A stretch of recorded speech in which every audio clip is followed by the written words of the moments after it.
Alright, guys, welcome to the first podcast. I guess you can kind of call it a podcast. It's more of just what would we change in a video game.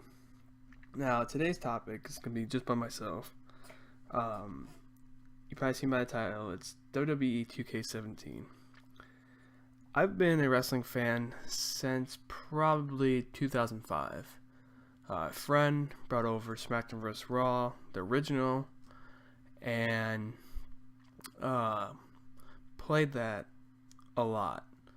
Then he had 2006, which I played that, and then I got my own PS2 at the time, and I played. Originally had a GameCube, and we played Dave Reckoning 2. Great games. Great Foremost by THQ, which I really liked. Here are some ideas I have. Some are little, some are big. I don't care if 2K listens to me. It's not about bashing 2K. I think the games that they've made, 2K15 and 16, I don't count 14 because I think that's just THQ's last game. But I think the games look far better than whatever THQ could have done. So some ideas are small, some are big. Let's begin. So, more character customizations. Now, what I mean by that, I rather play the game as a created character. I've played the game more as created characters. I really don't play as the real life wrestlers. So I like creating these unique wrestlers that you will never see. You probably see some of the wrestlers because I'll be using a quick update is I'm going to be making my own roster and managing them in 2K16. So you'll be seeing some of the footage I created for the intro on the back. So those are some of the characters I've made. But I know people will say that, well, they gave you this new feature that you can download stuff from your phone or wherever it goes and then put it on your guy on the game. Yes, that's cool. I've never done it before because I think that if you put it on, everybody can see it, and I don't want to have everybody seeing stuff. So I never used it.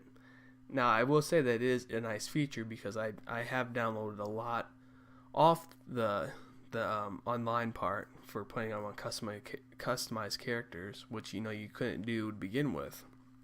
So yeah, that just more in general, just made the guy put more customizations in. I think THQ did good on that, and I think 2K is bringing that in, but it's kind of slowly to bring in like maybe 5 new things in each game. So that's one.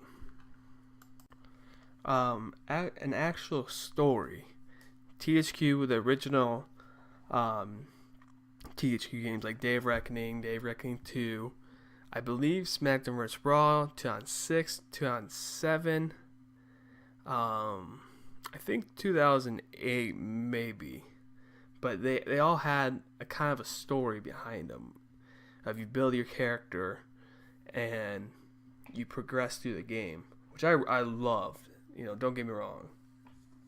And that now that THQ is the one that started the showcase, I believe. Yeah.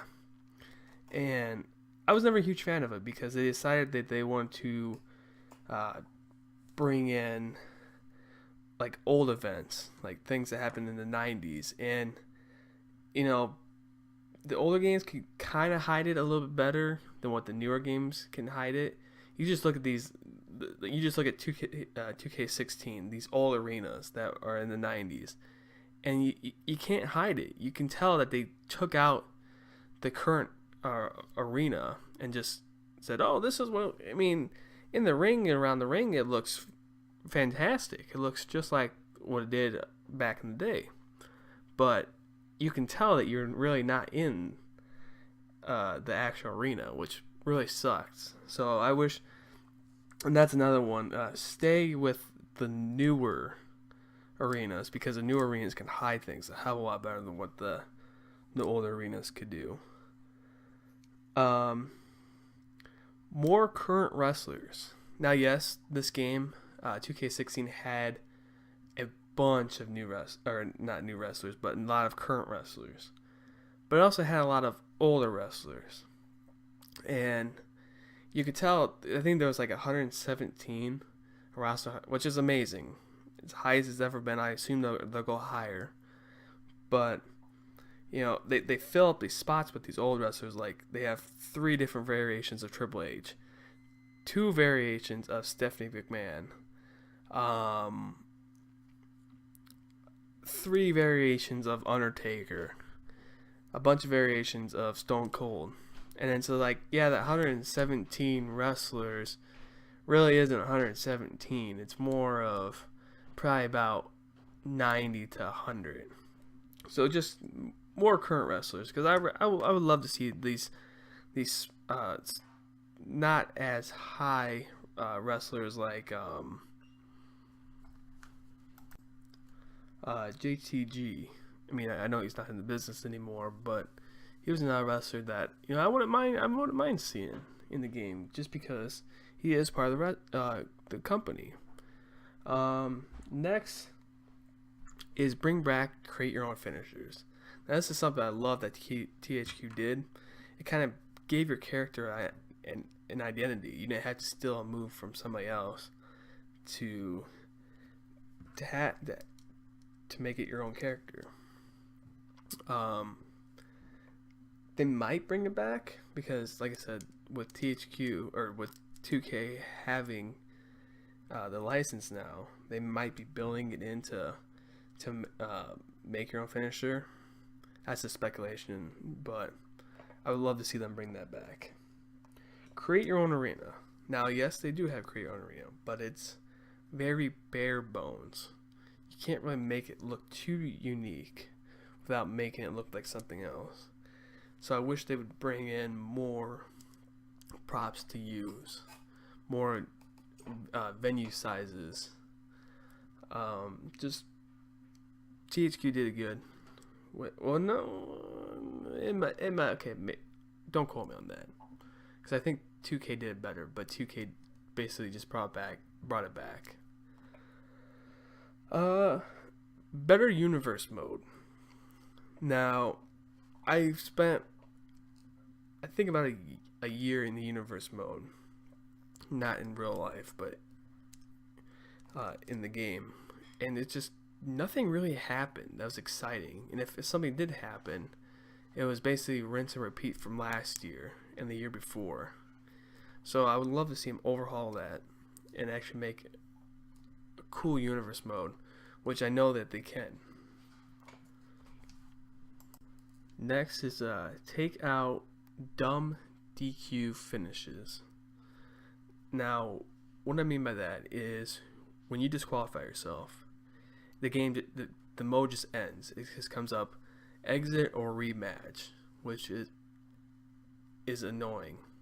But if they're gonna have that, have an actual ending to it where they have some medical workers, some guys come out and pick up the guy who got knocked out, or something along that line. Just have some finish to it instead of just ending the game. This is a minor one, but it's really annoying. Now, my middle name is Xavier, and there's a wrestler in the business called Xavier Woods. Now you think, oh, that'd be easy to name your guy Aaron Xavier Knight. Well, that wouldn't be the case. Xavier is not in the game. How they've done it 2 years in a row now to create my own name, Aaron Xavier Knight. Aaron wasn't even in 2K15. Explain to me how that gets passed. And I think they had the girl version, maybe. I don't recall offhand, but I know they didn't have the AAR one. But they have 2 versions of Eric. I mean, ERIK and ERIC. I mean, you don't hear any difference in it. But just if you're gonna put a wrestler in, put his name in the crate, because it's not that much harder to have Lillian go Aaron, Xavier Knight, And then this is a big one. This was one that has plagued the game ever since THQ had it. The commentary is just atrocious. It's the same dialogue every single game. I could literally, once they say one word, I know exactly what the whole sentence is going to be. Some of you who are huge wrestling fans, you'll know exactly what I'm talking about. But, I wish they would go in and take out every single dialogue that's ever been spoken and just redo it. This commentary really, it's a lot better because they have 3, but it seemed it was really broken. It seemed like when one, I don't know what offhand, but it's Jerry Lawler will be talking to Michael Cole, and then JBL will chime in, and automatically the conversation ends.